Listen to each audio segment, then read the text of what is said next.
الحمد لله رب العالمين والعاقبة للمتقين والصلاة والسلام على سيد الأنبياء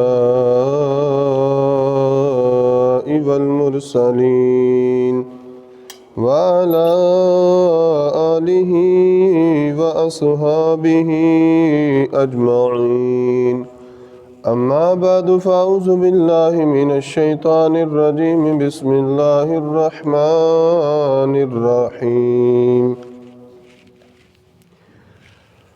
من يطع الرسول فقد أطاع الله.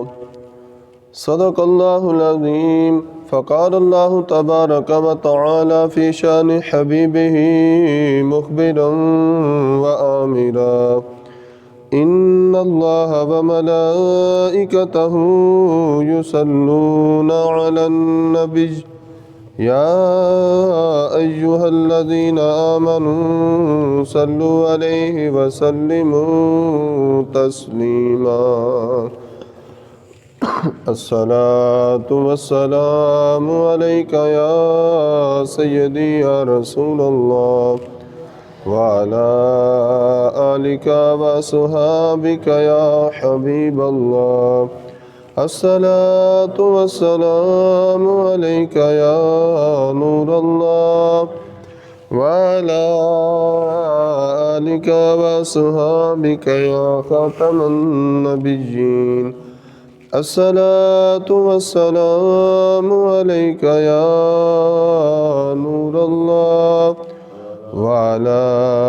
آلك وصحابك يا رحمة للعالمين. اللہ تبارک و تعالیٰ کی حمد و ثنا اور اس کے پیارے محبوب مکرم شفیع معظم نبی محتشم حضور احمد مجتبی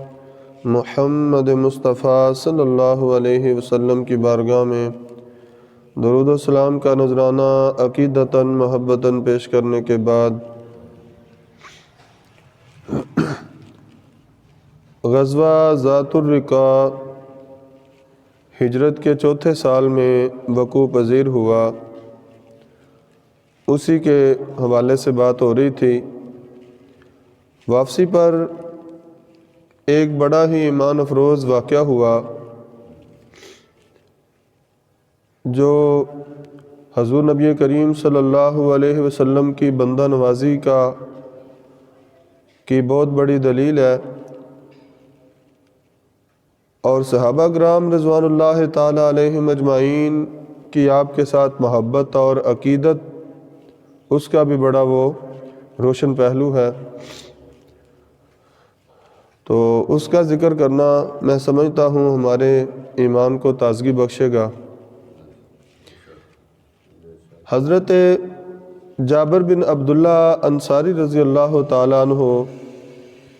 بڑے مشہور صحابی رسول ہیں۔ وہ فرماتے ہیں کہ اس موقع پر میں بھی سرکار دو عالم صلی اللہ علیہ وسلم کے ساتھ تھا غزوہ ذات الرقاع میں۔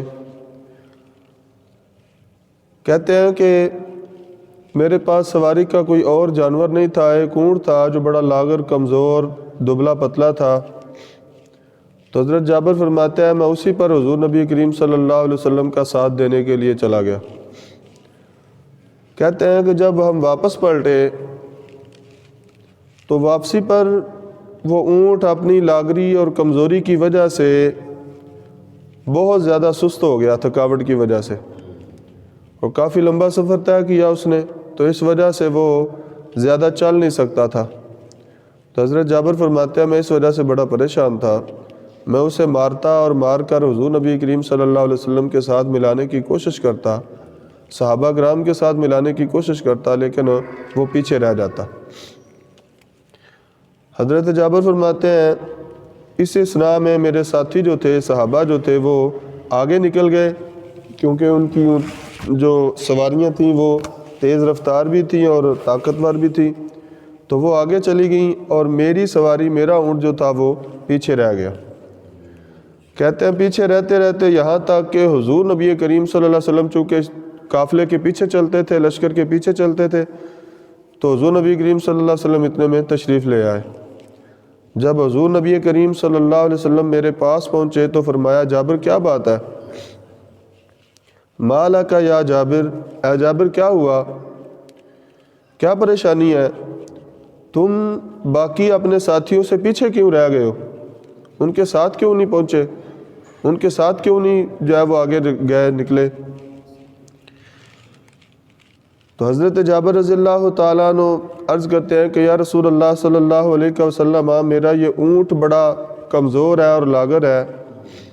اور یہ تھکاوٹ کی وجہ سے چلنے سے قاصر ہے، یہ اب سفر نہیں طے کر سکتا، چل نہیں رہا، میں بہت کوشش کر چکا ہوں لیکن یہ اپنی رفتار جو اس کی ہے تھکاوٹ والی، اس سے آگے بڑھتا ہی نہیں ہے، چلتا ہی نہیں ہے، قدم ہی نہیں اٹھاتا۔ اب سنیے حضور نبی کریم صلی اللہ علیہ وسلم کو اللہ تبارک و تعالیٰ نے کیسی عزتیں، شانیں اور عظمتیں عطا فرمائی ہیں۔ جس چیز کو حضور نبی کریم صلی اللہ علیہ وسلم مس کر جاتے ہیں، جس کو ہاتھ لگا لیتے ہیں، اللہ تبارک و تعالیٰ اس کو بھی عزتیں اور شانیں عطا فرما دیتا ہے، اس چیز کو بھی اللہ تعالیٰ برکتیں عطا فرما دیتا ہے۔ حضرت جابر رضی اللہ تعالیٰ عنہ فرماتے ہیں جب حضور نبی کریم صلی اللہ علیہ وسلم میرے پاس آئے، فرمایا جابر کیا ہوا، تم پیچھے کیوں رہ گئے ہو؟ میں نے عرض کیا یا رسول اللہ صلی اللہ علیہ وسلم، میرا اونٹ لاغر اور کمزور ہے، یہ چلنے سے قاصر ہے، یا رسول اللہ صلی اللہ علیہ وسلم یہ قدم ہی نہیں اٹھاتا، اسی وجہ سے میں پیچھے رہ گیا ہوں۔ حضور نبی کریم صلی اللہ علیہ وسلم نے فرمایا جابر اپنے اونٹ کو نیچے بٹھا دو۔ حضرت جابر فرماتے ہیں میں نے اپنے اونٹ کو نیچے بٹھایا اور نیچے اتر آیا، اتنے میں حضور نبی کریم صلی اللہ علیہ وسلم بھی اپنی سواری سے تشریف لے آئے۔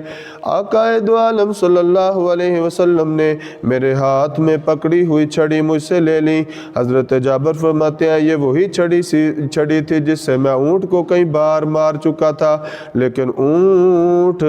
چلنے کا نام نہیں لیتا تھا۔ حضرت جابر فرماتے ہیں جب میں نے چھڑی حضور نبی کریم صلی اللہ علیہ وسلم کی بارگاہ میں پیش کر دی، آقا دو عالم صلی اللہ علیہ وسلم نے، رحمت دو عالم صلی اللہ علیہ وسلم نے وہ چھڑی مجھ سے لے کر 2-3 دفعہ اونٹ کو مس کی، اس کو کچوکے دیے، اسے اٹھانے کی کوشش کی۔ حضرت جابر فرماتے ہیں پھر حضور نبی کریم صلی اللہ علیہ وسلم نے مجھے فرمایا جابر اب اپنے اونٹ پر سوار ہو جاؤ۔ حضرت جابر فرماتے ہیں میں جب اپنے اونٹ پر سوار ہوا تو اللہ کی قسم ہے جس نے حضور نبی کریم صلی اللہ علیہ وسلم کو حق کے ساتھ مبعوث فرمایا ہے، یہ میرا وہی اونٹ تھا جو چلنے کا نام نہیں لیتا تھا، جو قدم نہیں اٹھاتا تھا۔ حضور نبی کریم صلی اللہ علیہ وسلم کے دست مبارک سے مس ہونے والی چھڑی کی برکت تھی، یہ اونٹ اتنا تیز رفتار ہو گیا کہ اب باقی ساتھیوں سے سب سے آگے چلا گیا، سب سے سبقت لے گیا، سب سے آگے چلا گیا۔ اللہ اکبر۔ اسی لیے تو کسی شاعر نے کیا خوب کہا ہے، ان کے نثار کوئی کیسے ہی رنج میں ہو، ان کے نثار کوئی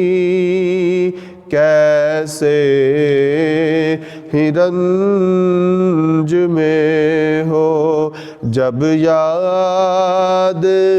آ گئے ہیں سب غم بلا دیے ہیں، جب یاد آ گئے ہیں سب غم بلا دیے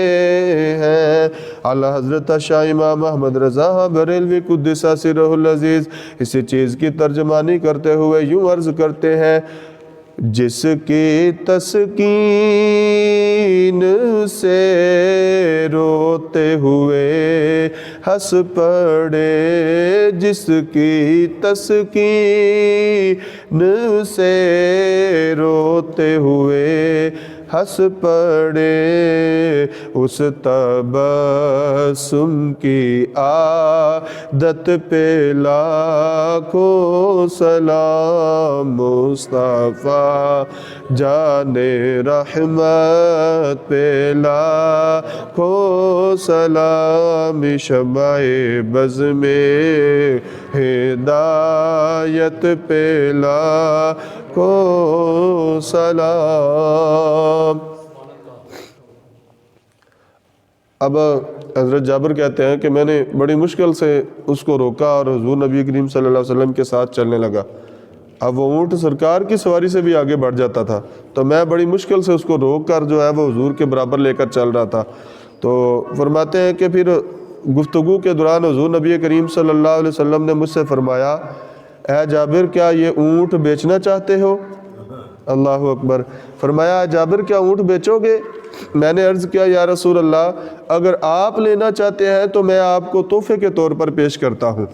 تو فرمایا نہیں اے جابر ہم تحفے کے طور پر نہیں لیں گے بلکہ قیمتاً لیں گے، ہم اس اونٹ کی قیمت ادا کریں گے۔ تو حضرت جابر فرماتے ہیں کہ میں نے عرض کیا یا رسول اللہ صلی اللہ علیہ وسلم یہ مجھ سے تحفے کے طور پر لے لیجئے، میں بھی اور میرا یہ اونٹ بھی سب کچھ ابھی آپ کا ہی تو ہے، تو لہٰذا آپ اس کو ایسے ہی قبول فرما لیں تو میرے لیے اعزاز کا باعث ہوگا۔ تو حضور نبی کریم صلی اللہ علیہ وسلم نے فرمایا جابر نہیں، ہم اس اونٹ کو قیمتاً لیں گے۔ پھر خود ہی حضور نبی کریم صلی اللہ علیہ وسلم نے اس اونٹ کی قیمت جو تھی وہ 1 اوقیہ سونا جو تھا اس کا وزن جو ہے وہ مقرر فرمایا، 1 اوقیہ سونا۔ تو فرماتے ہیں پھر ہم آگے بڑھے کچھ تو حضور نبی کریم صلی اللہ علیہ وسلم نے فرمایا جابر کیا تم نے شادی کر لی ہے؟ تو حضرت جابر رضی اللہ تعالیٰ عنہ عرض کرتے ہیں یا رسول اللہ میں نے شادی کر لی ہے۔ تو پوچھا کیا کنواری لڑکی سے کی ہے یا شادی شدہ عورت سے، یعنی جو بیوہ یا مطلقہ ہوتی ہے، سیبہ اس کو کہتے ہیں عربی میں، سیبہ سے کی ہے یا کنواری سے کی ہے؟ تو حضور نبی کریم صلی اللہ علیہ وسلم کی بارگاہ میں حضرت جابر عرض کرتے ہیں یا رسول اللہ وہ سیبہ ہے۔ تو فرمایا کنواری سے کرنی چاہیے تھی۔ تو عرض کیا یا رسول اللہ اس لیے کہ میرے والد محترم حضرت عبداللہ جو تھے وہ غزوہ احد میں شہید ہو گئے اور میرے لیے 7 بہنیں جو تھے وہ چھوڑ گئے، 7 بہنیں میرے لیے چھوڑ گئے۔ تو میں چاہتا یہ تھا کہ ایسی عورت مجھے ملے اس کے ساتھ میں شادی کروں کہ جو میری بہنوں کی تربیت بھی کرے اور ان کی دیکھ بھال بھی کرے اور ان کو میری کمی محسوس نہ ہونے دے۔ تو اس لیے یا رسول اللہ صلی اللہ علیہ وسلم میں نے اس سیبہ عورت سے شادی کی ہے۔ تو حضور نبی کریم صلی اللہ علیہ وسلم نے فرمایا اصبت انشاءاللہ، اے جابر تم نے درست فیصلہ کیا ہے، یہ تم نے اچھا فیصلہ کیا ہے، درست فیصلہ کیا ہے۔ فرماتے ہیں پھر حضور نبی کریم صلی اللہ علیہ وسلم نے فرمایا کہ ہم سرار مدینہ منورہ سے تھوڑی باہر ایک گاؤں آتا تھا اس زمانے میں، سرار اس کا نام تھا، بستی تھی چھوٹی سی۔ تو فرمایا کہ ہم جب سرار پہنچے گے تو وہاں پر ہم اونٹ ذبح کریں گے اور اپنا دن کا بقیہ حصہ وہیں پر گزاریں گے اور مجاہدین کی دعوت کریں گے، مجاہدین کی ضیافت کریں گے، انہیں کھانا کھلائیں گے۔ تو ساتھ یہ بھی فرمایا کہ اے جابر تیری بیوی کو بھی پتہ چل جائے گا کہ ہم شام تک گھر پہنچنے والے ہیں، لہذا وہ کیا کرے گی، وہ جب اسے تمہاری آمد کا علم ہو جائے گا تو وہ بستر کی چادریں، پردے، تکیے وغیرہ ان کو صاف کر لے گی اور تمہارے استقبال کی تیاری کر لے گی۔ حضرت جابر عرض کرتے ہیں یا رسول اللہ صلی اللہ علیہ وسلم میں غریب کے پاس پردے اور چادریں اور اس طرح کا سامان کہاں سے، میرے پاس یہ سب کچھ کہاں سے یا رسول اللہ صلی اللہ علیہ وسلم، پردے اور بسترے اور چادریں یا اس طرح کی چیزیں، غلاف وغیرہ یہ کہاں سے میرے پاس، میں تو غریب بندہ ہوں، میرے پاس تو یہ چیزیں نہیں ہیں۔ تو اللہ کے کریم نبی، اللہ کے محبوب نبی صلی اللہ علیہ وسلم نے ارشاد فرمایا انہا ستکون، اے جابر گھبراتے کیوں ہو، پریشان کیوں ہوتے ہو، ان قریب یہ ساری چیزیں تمہارے پاس موجود ہوں گی۔ حضور نے فرمایا ابھی تو نہیں ہے، لیکن ان قریب اللہ تبارک و تعالیٰ تمہیں یہ ساری چیزیں عطا فرما دے گا، پریشان کیوں ہوتے ہو؟ اب وہاں پر پہنچے، اس گاؤں میں، اسرار گاؤں میں پہنچے، وہاں پر لشکر ٹھہرا، اونٹ ذبح کیا گیا، مجاہدین کو کھانا کھلایا گیا، شام کو گھر آئے۔ حضرت جابر کہتے ہیں جب میں نے اپنی بیوی کو وہ ساری باتیں بتائیں نا تو وہ بڑی خوش ہوئی، حضور نبی کریم صلی اللہ علیہ وسلم کے سارے فرامین بیان کیے تو وہ بڑی خوش ہوئی، اور پھر آگے سے کہنے لگی کہ فَدُونَكَ فَسَمْعٌ وَطَاعَةٌ، اے جابر تجھ پر یہی لازم تھا کہ تو حضور نبی کریم صلی اللہ علیہ وسلم کی اطاعت و فرما برداری کرتا، یعنی جیسے سرکار فرماتے گئے تیرے لیے اس پر سر تسلیم خم کرنا ہی کیا تھا؟ لازم تھا۔ اب اونٹ کیا تھا؟ حضرت جابر کا سرکار خرید چکے تھے نا، بات سودا طے ہو گیا تھا، ایک اوقیہ سونے کے بدلے اونٹ جو ہے سرکار نے خرید لیا تھا۔ اب حضرت جابر کہتے ہیں جب صبح ہوئی نا تو میں وہ اونٹ لے کر حضور کی بارگاہ میں حاضر ہوا، میں گیا تو آگے سرکار ابھی اپنے گھر سے در دولت سے باہر نہیں آئے تھے، تو حضرت جابر کہتے ہیں میں نے اونٹ کو مسجد کے دروازے پر بٹھایا، باندھا اور اندر جا کر بیٹھ گیا، سرکار کا انتظار کرنے لگا کہ کب سرکار آئیں اور میں یہ آپ کا اونٹ آپ کی خدمت میں پیش کروں۔ کہتے ہیں تھوڑی دیر گزری تو حضور نبی کریم صلی اللہ علیہ وسلم تشریف لائے اور آپ صلی اللہ علیہ وسلم نے وہاں پر اونٹ بندہ دیکھا، اونٹ بندہ دیکھا تو فرمایا یہ اونٹ کس کا ہے؟ اونٹ کس کا ہے؟ تو لوگوں نے عرض کی کہ یہ جابر کا ہے۔ اللہ اکبر۔ حضور نبی کریم صلی اللہ علیہ وسلم نے حضرت جابر رضی اللہ تعالیٰ عنہ کو طلب کیا۔ جب حضرت جابر حضور کی بارگاہ میں حاضر ہوئے تو اللہ کے محبوب نبی نے میرے اور آپ کے کریم آقا صلی اللہ علیہ وسلم نے فرمایا اے جابر یہ اونٹ لے جاؤ اور اس کی قیمت بھی لے جاؤ، یہ دونوں چیزیں میری طرف سے تمہارے لیے تحفہ ہے۔ وہ اونٹ بھی سرکار نے عطا فرما دیا اور اس کی ایک اوقیہ سونا جو قیمت تھی وہ بھی عطا فرما دی۔ حضرت جابر کہتے ہیں میں بڑا خوش تھا کہ میرا اونٹ بھی مجھے واپس مل گیا اور اللہ کے رسول صلی اللہ علیہ وسلم نے مجھے مالا مال کر دی، میری غریبی کا بھرم رکھ لیا اور غریب نواز نے مجھ کو اتنا عطا کر دیا کہ اب میری پریشانیاں جو ہیں وہ ختم ہو جائیں گی۔ حضرت جابر رضی اللہ تعالیٰ عنہ فرماتے ہیں مجھے بلال رضی اللہ تعالیٰ عنہ اپنے ساتھ لے گئے اور وہ ایک اوقیہ سونا جو طے ہوا تھا اس سے کچھ زیادہ حضرت بلال نے مجھے عطا فرما دیا۔ حضرت جابر رضی اللہ تعالیٰ عنہ وہ اونٹ بھی لے کر اور اس کی قیمت بھی جھولی میں ڈال کر اپنے گھر کی طرف جا رہے ہیں اور زبان حال سے یوں کہتے ہوں گے جو بھی مانگو حضور دیتے ہیں، جو بھی مانگو حضور دیتے ہیں، مانگو مانگو ضرور دیتے ہیں۔ میرے ساتھ مل کر پڑھ لیجئے جو بھی مانگو حضور دیتے ہیں، جو بھی مانگو حضور دیتے ہیں، مانگو مانگو ضرور دیتے ہیں، مانگو مانگو ضرور دیتے ہیں۔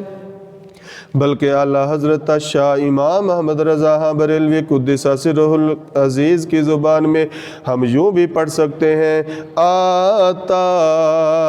ہے فقیروں پہ، آتا ہے فقیروں پہ، انہیں پیار کچھ ایسا آتا ہے فقیروں پہ، انہیں پیار کچھ ایسا خود بیک دیں اور خود ہی کہیں منگتے کا بھلا ہو خود بیک دیں اور خود ہی کہیں منگتے کا بھلا ہو آتا ہے فقیروں پہ انہیں پیار کچھ ایسا خود بھیک دیں اور خود ہی کہیں منگتے کا بھلا ہو خود بھیک دیں اور خود ہی کہیں منگتے کا بھلا ہو۔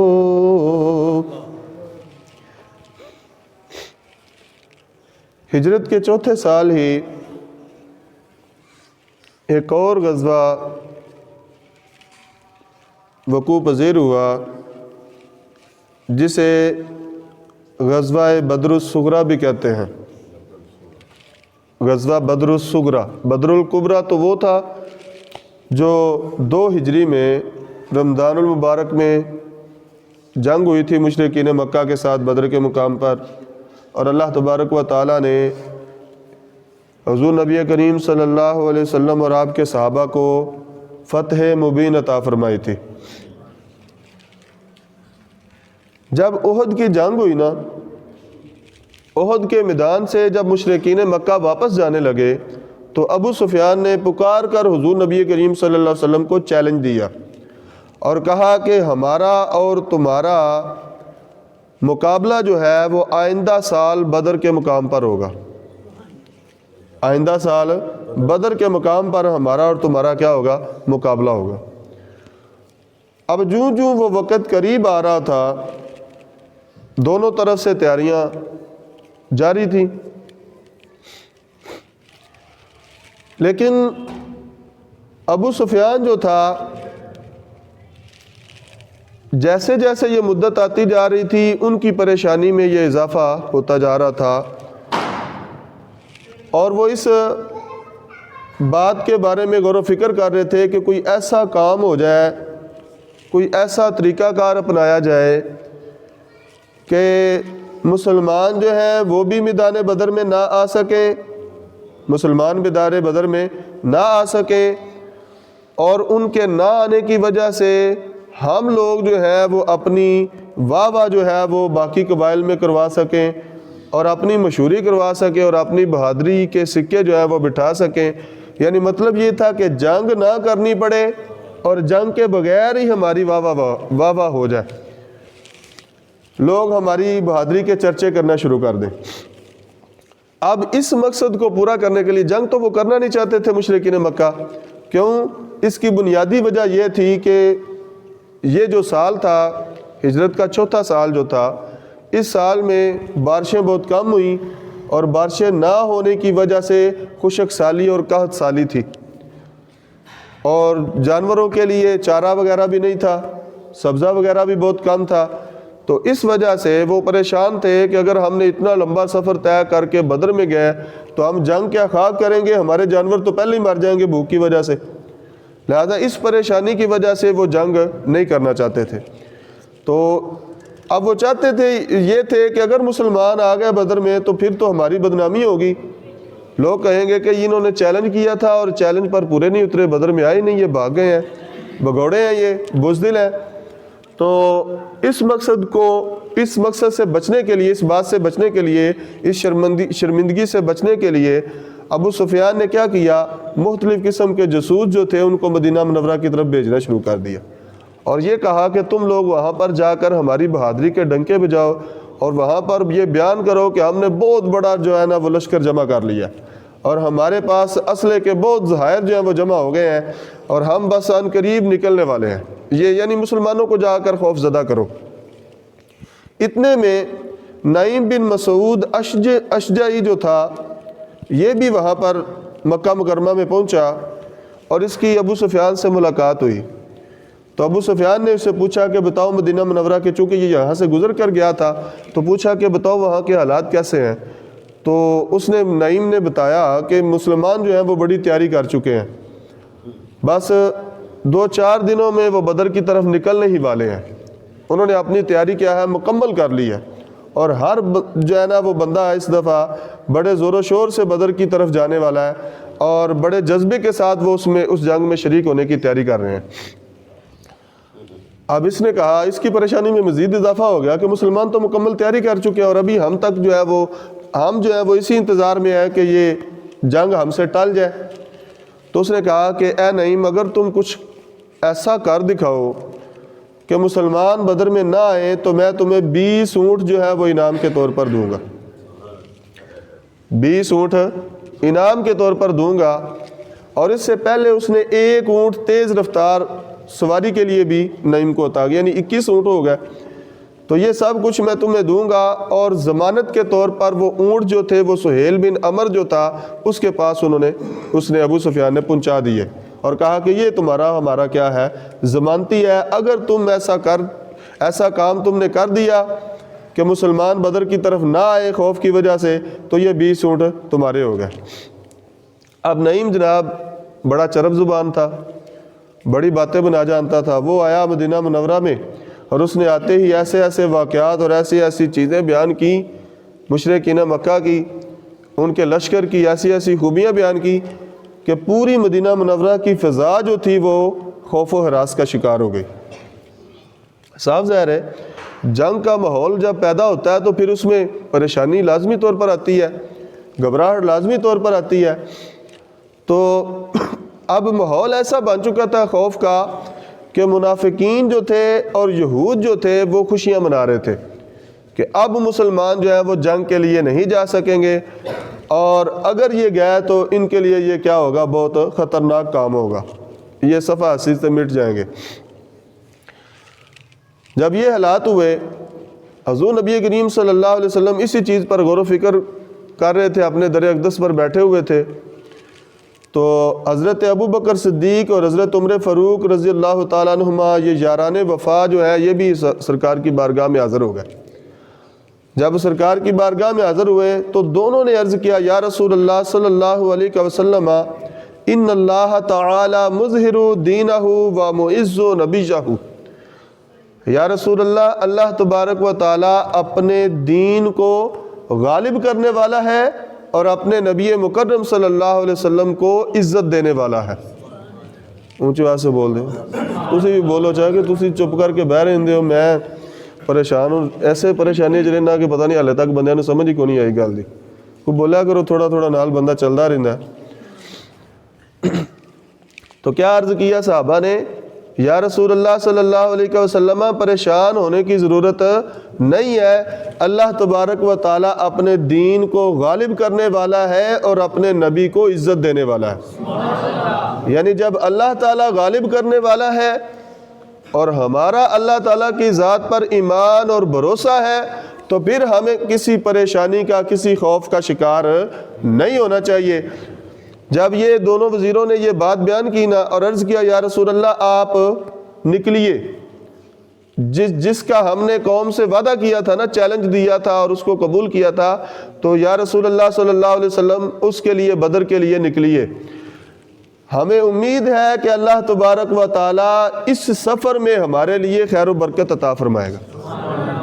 اس سفر میں ہمیں خیر و برکت عطا فرمائے گا. اب حضور نبی کریم صلی اللہ علیہ وسلم نے جب اپنے ان دو وفا شعار ساتھیوں کی گفتگو سنی اور ان کا یہ جذبہ ایمانی دیکھا تو حضور نبی کریم صلی اللہ علیہ وسلم نے فرمایا، ابو بکر و عمر، یہ تو تم آ کر مجھے کہہ رہے ہو، میں تو پہلے سے ہی یہ فیصلہ کر چکا ہوں کہ اگرچہ میرے ساتھ کوئی ایک بندہ بھی نہ نکلے، میں ضرور اگر مجھے تنہا بھی جانا پڑا تو میں بدر میں ضرور جاؤں گا. یہ ہے نبی مکرم، یہ اللہ کے نبی صلی اللہ علیہ وسلم کا جذبہ اور اس کا ہمت اور اس کی عزم، اس کا کہ جو وعدہ کیا اس کو پورا کرنا ہے، جس حال میں بھی پورا کرنا پڑے. یہ سرکار دو عالم صلی اللہ علیہ وسلم کی سیرت طیبہ کا ایک روشن پہلو ہے جو ہمیں ہر موقع پر نظر آتا ہے. کوئی بھی موقع ہو، جنگ کا ہو امن کا ہو، کوئی بھی بات ہو، حضور نبی کریم صلی اللہ علیہ وسلم نے جس کے ساتھ جو وعدہ کیا ہے اس کو ہر حال میں حضور نبی کریم صلی اللہ علیہ وسلم نے پورا فرمایا۔ سرکار نے فرمایا اگرچہ میرے ساتھ کوئی بھی نہ جائے میں ضرور بے ضرور کیا کروں گا، جاؤں گا۔ جب یہ بات ہوئی، یہ اعلان ہوا، تو وہ جو صحابہ اور مدینہ منورہ کی جو وہ خوف و ہراس کی جو فضا بن چکی تھی، اس میں ایک نئے ایمان کی شمع جو ہے وہ روشن ہو گئی، اور تمام صحابہ کرام جو ہے وہ حضور نبی کریم صلی اللہ علیہ وسلم کے پرچم کے تلے جمع ہونا شروع ہو گئے، اور سارے کے سارے اس بات کا مصداق تھے کہ غلامان محمد جان دینے سے نہیں ڈرتے، غلامان محمد جان دینے سے نہیں ڈرتے، یہ سر رہ جائے یا کٹ جائے کچھ پرواہ نہیں کرتے۔ صحابہ جو ہے وہ 1500 کے قریب صحابہ کرام جو ہے وہ حضور نبی کریم صلی اللہ علیہ وسلم کی بارگاہ میں حاضر ہو گئے۔ اب حضور نبی کریم صلی اللہ علیہ وسلم اپنے ان 1500 جانساروں کو لے کر بدر کی طرف نکلے، اور یہ موسم ایسا تھا کہ اس میں بدر کے مقام پر ایک میلہ بھی لگتا تھا، اور وہی دن تھے میلے کے، لوگ آئے ہوئے تھے تجارت کے لیے، تو مسلمانوں نے بھی جب گھر سے نکلے تو انہوں نے بھی سامان تجارت ساتھ لے لیا کہ اگر جنگ ہوئی تو ٹھیک ہے جنگ کر لیں گے، اور اگر مشرکین مکہ نہیں آتے ہمارے مقابلے کے لیے تو پھر ہم چونکہ موقع ہے، بازار لگا ہوگا، میلہ لگا ہوگا، تو ہم اپنا سامان فروخت کر کے اس پر جو ہے وہ نفع کما لیں گے۔ تو جب یہ لوگ وہاں پر پہنچے، اور وہاں پر چونکہ مشرکین مکہ تو آئے نہیں، 8 دن حضور نبی کریم صلی اللہ علیہ وسلم نے بدر پر قیام فرمایا، بدر کے میدان میں۔ مسلمان اپنے اسلحے کے ساتھ بھی تھے، تجارت بھی کی انہوں نے، جب پتہ چلا کہ وہ نہیں آ رہے تو انہوں نے اپنی تجارت بھی کی اور دگنا چگنا نفع جو ہے وہ کمایا۔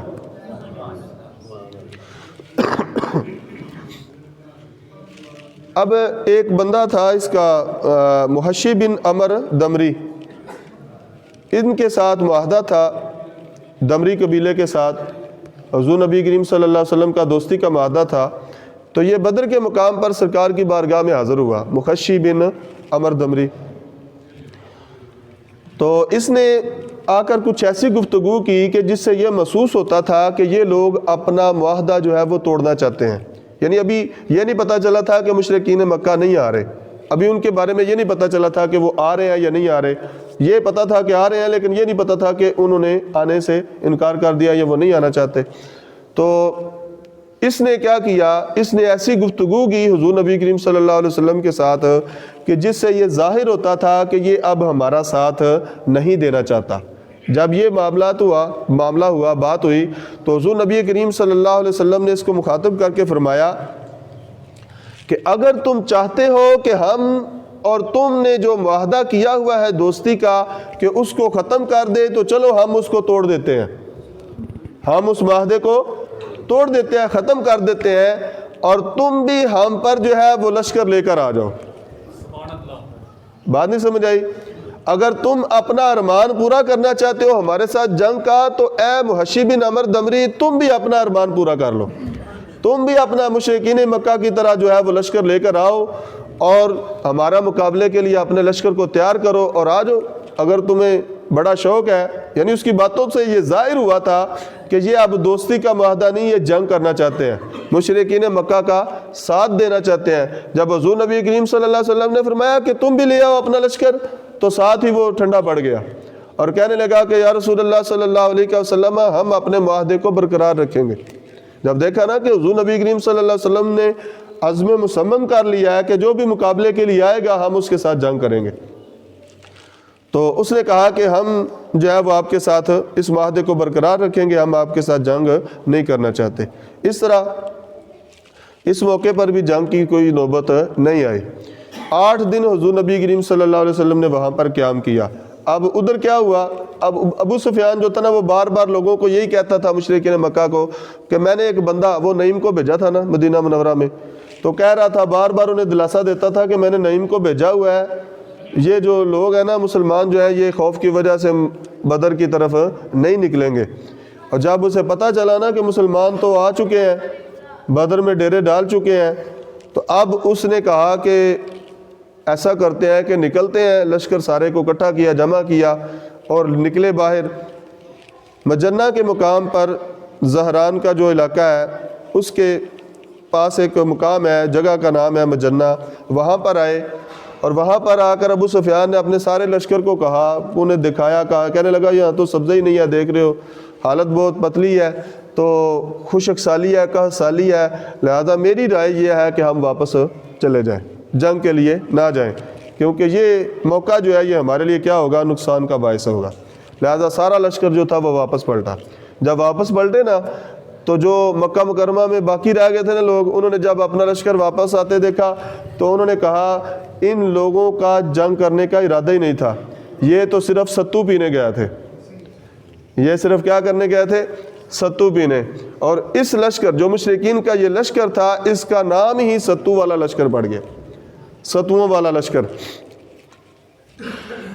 اس طرح حضور نبی کریم صلی اللہ علیہ وسلم اور صفوان بن امیہ کو جب یہ پتہ چلا کہ ابو سفیان جو ہے وہ واپس آ گیا، تو اس نے کہا میں نے تجھے اس دن یہ چیلنج دینے سے روکا تھا، احد کے دن چیلنج دینے سے میں نے تجھے روکا تھا، آج تو نے ہم سب کو شرمندہ کر دیا، جنگ کی تیاری کر کے نکلے ہو تم اور پھر لشکر کو جنگ کے بغیر واپس لے آئے ہو، تو اس سے تم نے کیا کر دیا، ہم سب کو شرمندہ کر دیا ہے اور مسلمانوں کی بہادری کا چرچا کر دیا۔ مسلمان مشہور ہو گیا کہ وہ ڈرتے نہیں ہیں، تم نے جو کچھ بھی کرنا تھا کر گزرے ہو، لیکن انہوں نے کسی بھی خوف کو اپنے دل میں بیٹھنے نہیں دیا، وہ ہر حال میں تمہارے مقابلے کے لیے وہ نکل آئے۔ اس طرح اس موقع پر یہ جنگ جو ہے اس کا کوئی معاملہ پیش نہ آیا، اور مسلمان جو سامان تجارت لے کر گئے تھے وہ سارا انہوں نے وہاں پر خرید و فروخت کی، اور اللہ تبارک و تعالیٰ نے انہیں دگنا نفع عطا فرمایا۔ اس بدر کی اس جنگ کو، اس لشکر کو جو یہ نکلا تھا، اسے بدر الصغریٰ کہتے ہیں، بدر الصغریٰ اس کا نام ہے۔ اس موقع پر حضرت عبداللہ بن رواحہ رضی اللہ تعالیٰ عنہ نے کچھ اشعار جو ہیں وہ حضور نبی کریم صلی اللہ علیہ وسلم کی بارگاہ میں پیش کیے، تو یہ بڑے ایمان افروز ہیں۔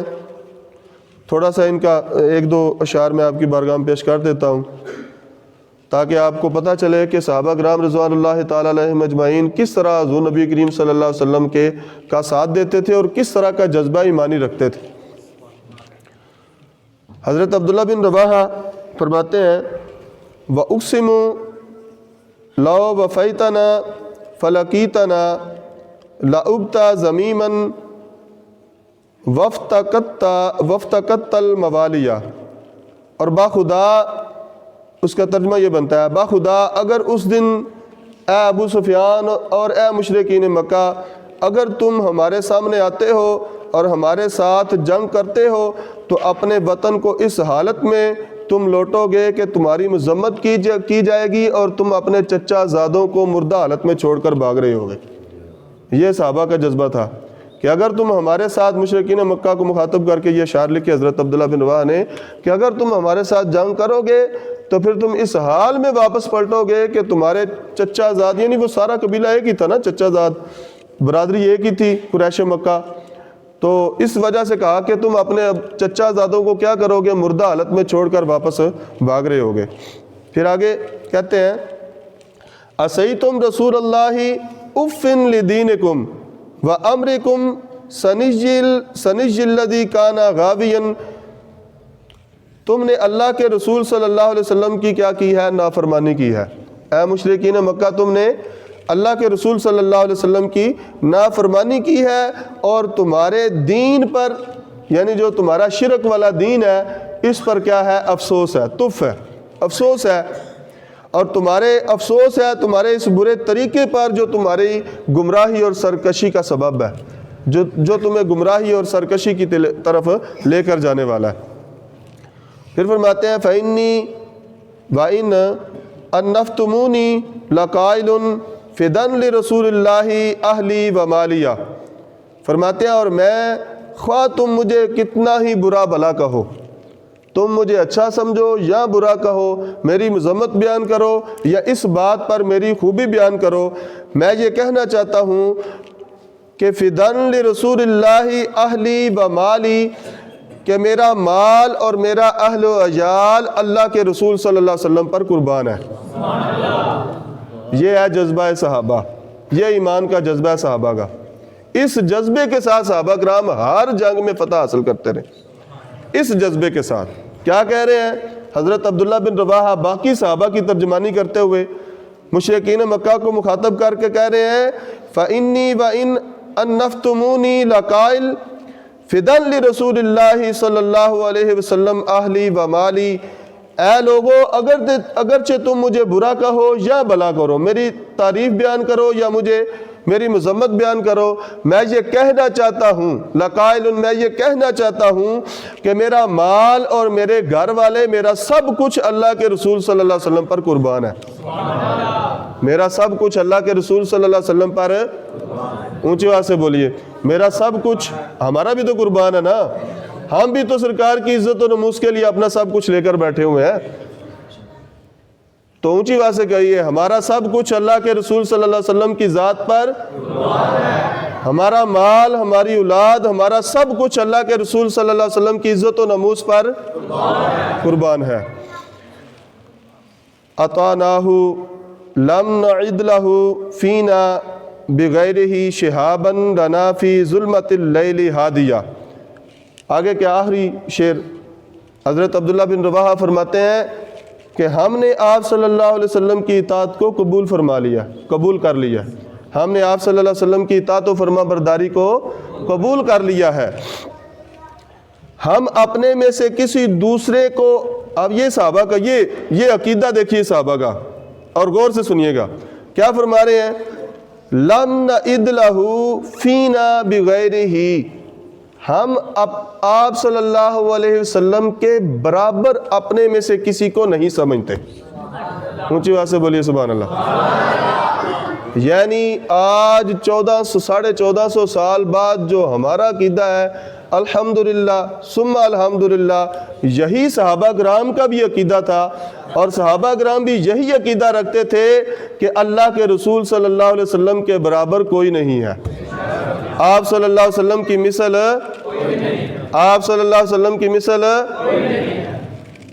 تو حضرت عبداللہ بن رواحہ فرماتے ہیں ہم اپنے میں سے کسی دوسرے کو آپ صلی اللہ علیہ وسلم کا ہم پایا خیال نہیں کرتے، آپ کی مثل کسی کو نہیں سمجھتے۔ کیوں؟ اس لیے کہ آپ تو اندھیری رات میں ہمارے لیے روشن ستارہ ہیں جو سیدھی راہ دکھاتا ہے۔ آپ تو ہمارے لیے اندھیری راتوں میں، ظلمت قدوں میں، جہالت کے اندھیروں میں ایسا روشن اور منور ستارہ ہے نور کا کہ جو ہمیں کیا کرتا ہے، سیدھی راہ دکھاتا ہے۔ اللہ اکبر۔ قربان جائیں صحابہ کرام رضوان اللہ تعالیٰ علیہم اجمعین کے عقیدے پر، اور اللہ تبارک و تعالیٰ کا شکر ادا کیجئے کہ اللہ تبارک و تعالیٰ نے آپ کو صحابہ والا عقیدہ عطا فرمایا۔